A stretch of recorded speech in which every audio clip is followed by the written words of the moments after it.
Constant reminder that the journey is the destination. And in this case, the destination is the adventure.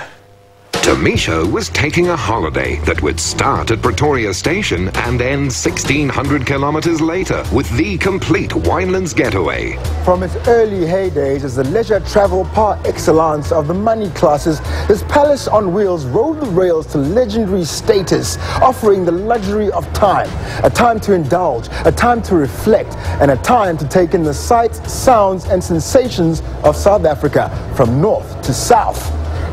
All aboard! Choo-choo! Easing out into the late morning Highveld, our host in the lounge car was train manager Vincent Manyake, who traces the tracks of this famous train back to what lies beneath the veld. Vincent, the Blue Train actually has a very colorful history, doesn't it? Well, the story is quite interesting to me, Sho. With the discovery of diamonds and the gold rush in the 1940s, rail travel was introduced. But then the South African government thought, why don't we come up with a more luxurious way of traveling by rail?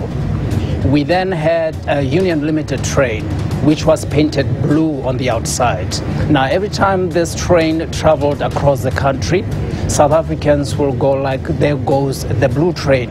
The South African government then thought that, you know what, let's now come up with even more luxurious train and call it the Blue Train. And that was in 1946.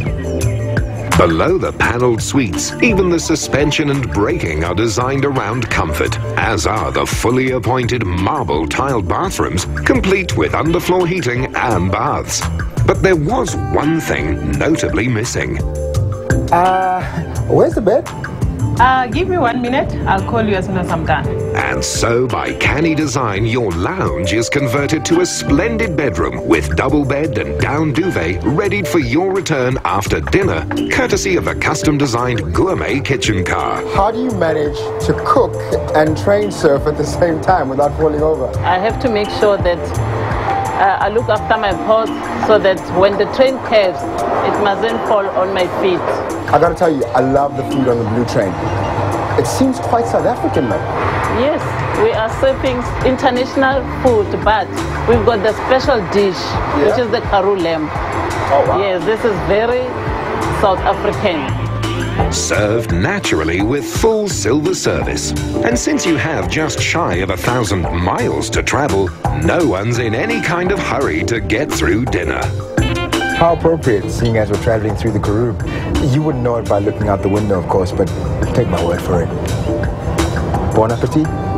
Heading south, the train stops in Kimberley, while a return journey north lets guests take in that town caught in a time warp, Mikey'sfontein. Tomisho, though, was headed for the Cape, and come midday, he'd arrived. Well, I must say that is the most civilized way to travel. To the Winelands now. George, don't spare the horses. 160 brake horses, to be precise. Stellenbosch and our Winelands area, and particularly the Bannock Valley, is arguably the most picturesque and beautiful area you could ever see from the sky. Flying into the Winelands is a special arrangement, but when you see Zorgvliet Estate by air, you know why they call the arrangement special. Who would have thought that Jan van Riebeck's quest to cure scurvy in the 17th century would have turned into one of the most beautiful tourist destinations in the world? Having made the winning bid when the estate was on auction, Mac and Mariki van der Merwe have now revealed the potential they saw in it. The contemporary history dates back to 1782, when this farm was established as a farm unit. And it was named after a little farm in The Hague, Zorgvliet. And it's one of only a couple of wine estates in the country that kept its name. Zorgvliet used to be all the farms around the Simonsburg, and during the years they made it smaller units, and we tried to re-establish it into a viable unit, 165 hectares at the moment. As a wedding venue, this chapel is straight out of a dream. Add the Simonsberg mountain setting, top-notch Herenhuis restaurant, and it surely becomes a one-horse race for any bride and groom-to-be. We wanted to take it back to what it would have been like in those years. And we had to go to the library and look it up. Sandy helped us, so it was a huge effort, but we succeeded. In years past, doing the wine route was universally understood to be a day trip. Here, the 5-star suites with their peerless views are about waking and going to sleep on a working wine farm, about getting to know everything that goes into that bottle before you pop the cork. The dramatic landscape tends to draw guests into quad bike adventures up into the vineyards, where winemaker Neil Moorhouse and viticulturalist Rudolf Janse van Vieren welcome you into their office. It's our flagship Sauvignon Blanc from the 2008 vintage. Right behind us, on the hill there, we've got the vineyard that this wine originates from. The other fortunate thing about this site there is absolutely the coolness in the air during the evenings. With the richness of soil, that's there also. But the cool air that comes down that valley in the evenings, or down that slope, it's fantastic. You can actually go up there and experience it. Of course, if a hike or quad bike into the mountains isn't your style, even the spa treatments revolve around wine. After the juice from the grapes have been turned into wine, what's left over, the seeds and the skins, are used in the cosmetics in the spa. Yes, so it's got crushed grape seeds and your linseeds in the mask. And this will help to hydrate, rejuvenate and feed the skin with vitamins.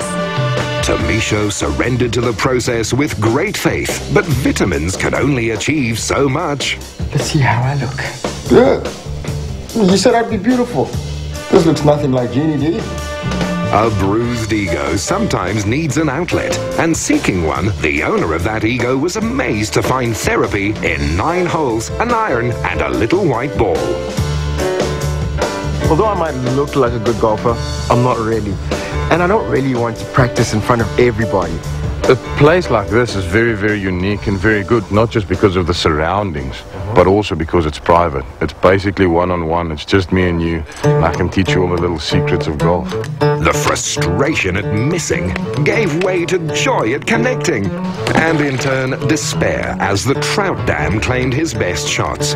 Dispensing with the approach, his short game took its cue more from ice hockey than any orthodox putting style. Tiger Woods, watch out. Retief, you and I, man. Heading back to reclaim his lucky ball, Ernie Marsha found it sleeping with the fishes. A lot of my balls have landed in this water, and I think I might have knocked the fish out, so we might catch something. Definitely. If you didn't knock them out, then I'm sure you whet their appetite. Somewhere between pole vaulting and the sword skills of Zorro, he found his technique. When I get to the river's edge, fishes say bye. I'm so good at fishing, they call me fly. You know, it's a little bit harder, this fly fishing, than I thought, but I think I might catch something. If not, I'll just order room service. You get a toast here with or without a catch. As it happened, Chef Roger Hindley already had seafood on the go. We're preparing tonight a prawn and calamari starter. I'm firstly going to add some butter to it. I rather use butter than oil because butter gives a better flavor and a better color. I'm going to fry the prawns till it's nice and cooked. Add some coriander, some spring onion, salt, pepper, and some white wine. After that, we're going to fry the calamari and calamari tentacles. And with that classic Cape starter under the belt, it was hard to resist having the Karoo lamb as main again. And again, it didn't disappoint. The right wine sealed it. We're going to give you the opportunity to taste through the few barrels that we've got here, and for you to select a glass to take with you to dinner and enjoy with your meal tonight. After the train, plane, quad bike, wine tasting, 9 holes, and a spot of fishing for lost balls, conversation flowed as easily as the wine. I never thought one could have so much fun in the Winelands. This is not only the Winelands, this is the Bannock Valley. Vineyard holidays in the Bannock Valley is a very, very special experience. And as they say, the magic of the Bannock be with you. Here was a discovery of a holiday from start to finish, and one thoroughly deserving a seal of approval. Sure Travel puts you in the picture this week. Make memories that last a lifetime with holiday packages from Sure Travel. Details on the website and in Top Billing magazine.